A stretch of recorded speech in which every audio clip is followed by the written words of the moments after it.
नमस्कार. श्री स्वामी समर्थ. उद्या आहे दर्शमौनी अमावस्या. शास्त्रामध्ये दर्शमौनी अमावस्याला विशेष महत्त्व आहे. विशेष करून या दिवशी मौन पाळले जाते. दर्शमौनी अमावस्याला मौन पाळल्यामुळे मुनिपदाची प्राप्ती होते. मुनिपद म्हणजे काय, तर आपल्याला उच्च गती प्राप्त होते, आपली पुण्याई वाढते, भगवंताच्या चरणी आपले मन लागते, आपोआपच आपली तपस्या वाढते आणि सेवेचे सामर्थ्य लाभते. त्यामुळे या दिवशी मौन धारण करण्याला विशेष महत्त्व आहे. जे लोक या दिवशी मौन पाळतात त्यांच्यासाठी शास्त्रामध्ये खूपच महिमा सांगितला आहे. या दिवशी तीर्थक्षेत्री जाऊन स्नान करून मौन पाळले जाते. त्याचवर भगवंताचे नामस्मरण केले जाते आणि आपल्या पितरांसाठी तर्पण विधी सुद्धा केला जातो. आजच्या व्हिडिओमध्ये आपण दर्शमौनी अमावस्येला काही महत्त्वाचे उपाय आपण करायचे आहेत. ते कसे करावेत, कधी करावेत हे आपण आजच्या व्हिडिओमध्ये पाहणार आहोत. तर व्हिडिओ स्किप न करता शेवट पण नक्की बघा. नमस्कार मैत्रिणींनो, मी सारिका भक्ती विश्वमध्ये तुमचे मनापासून स्वागत करते.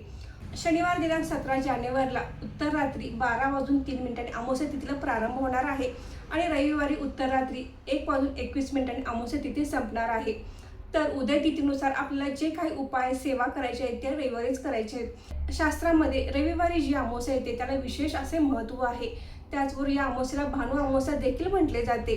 तर आपल्याला सकाळी लवकर उठायचं आहे. आंघोळीच्या पाण्यामध्ये गंगाजल टाकून आंघोळ करायची आहे. गंगाजल नसेल तर आपण पंचगव्य टाकून देखील आंघोळ करू शकता.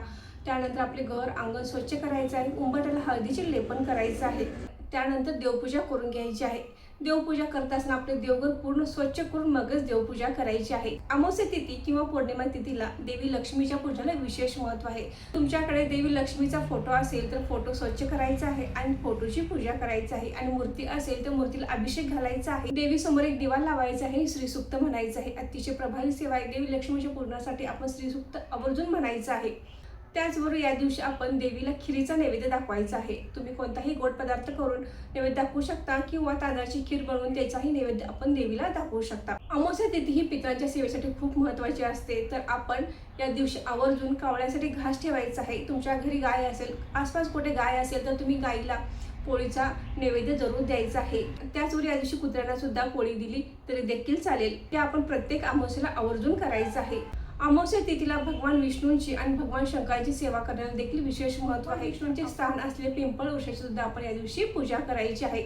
तर अमावस्या तिथी आहे, रविवार आहे, तर आपण पिंपळ वृक्षाला स्पर्श करायचा नाही, तर आपण लांबूनच नमस्कार करायचा आहे. त्या ठिकाणी आपण तांदळाची रास करून त्यावर दिवा लावायचा आहे आणि पिंपळा झाडाला शक्य असेल तर 108 फेऱ्या मारायच्या आहेत. 108 फेऱ्या मारणे शक्य नसेल तर आपण किमान 5 फेऱ्या तर मारायच्या आहेत. त्याचबरोबर आपण ओम नमो भगवते वासुदेवाय या मंत्राचा जप करायचा आहे.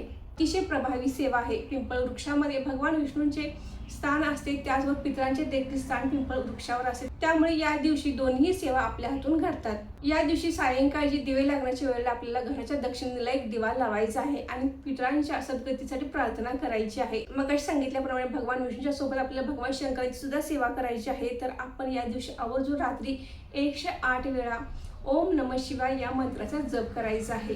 अतिशय प्रभावी अशा रविवारची अमावस्या ही अतिशय महत्त्वाची मानली जाते. तर आवर्जून आपण या रविवारच्या अमावस्येला लक्ष्मी प्राप्तीसाठी सेवा करायची आहेत. भगवान विष्णूंची सेवा करायची आहे, भगवान शंकरांची सेवा करायची आहे. पितरांसाठी ज्या काही सेवा सांगितल्या आहेत त्या देखील आपण आवर्जून करायचं आहे.